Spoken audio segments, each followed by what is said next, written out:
Hey guys, Tom with Brite. I'm gonna surprise my friend Juan with some Skinz.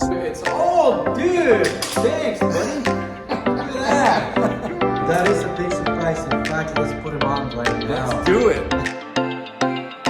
So first we're gonna start off and clean this machine 3 times with isopropyl alcohol. Then grab the center sticker, pull it off, locate the center line, work it down through the middle, and then wrap it around the edges. Then we're gonna do the same thing on the other side.